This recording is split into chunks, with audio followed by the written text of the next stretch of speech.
பதுவையாம் புனித அந்தோணியாரின் அற்புதங்கள். வாரம் ஒரு அற்புதம். அந்தோணியாரின் சிறு வயது அற்புதம். நல்ல இதயங்களை தேடும் சிறுவன். குளிர்ந்த மாலை பொழுதில் தனிமையின் வீட்டில் அமைதியாக ஜெபித்துக் கொண்டிருந்தார் சிறுவர் பெர்னாந்து. ஜெபம் செய்வதில் அப்படி ஒரு அலாதி பிரியம் அந்த சிறு பாலகனுக்கு.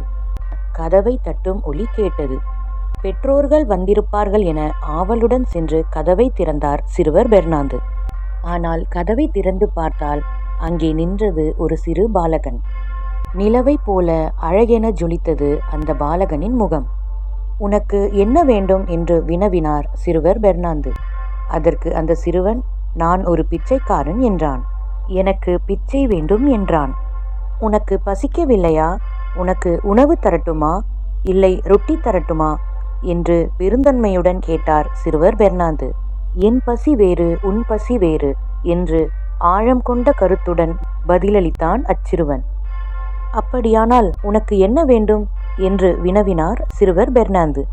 அப்பொழுது அச்சிறுவன் தன் கையில் இருக்கும் தோல் பையை நீட்டி, இதோ முதலில் வந்து பையை பார் என்று அப்பையை திறந்து காட்டினான். பையினுள் நோக்கிய சிறுவர் பெர்னாந்தின் முகம் பிரகாசித்தன. சிகப்பு வைடூரியங்களால் நிரப்பப்பட்டிருந்தன. அது சிகப்பு கற்களோ என்று சந்தேகம் பெர்னாந்துக்கு. உடனே அச்சிறுவன் புன்னகையுடன், அவை கற்கள் அல்ல, நான் தேடிச் செல்லும் நல்ல இதயங்களே அவை என்றான்.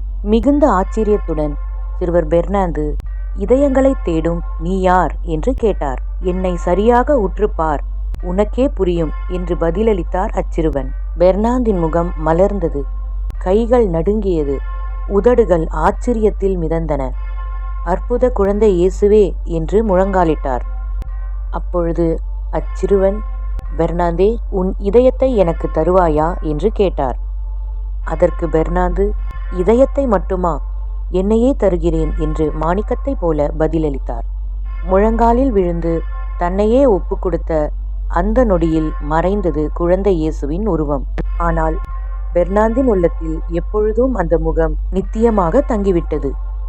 இந்த அற்புதம் சொல்லும் செய்தி, சிறு வயது முதல் பெற்றோரிடம் கற்ற தன்னம்பிக்கையின் கதை, ஜெபத்தின் துளிகள், புதுமையான அருளில் ஓடை அவரின் வாழ்வை ஒளியாய் தீட்டியதாகும்.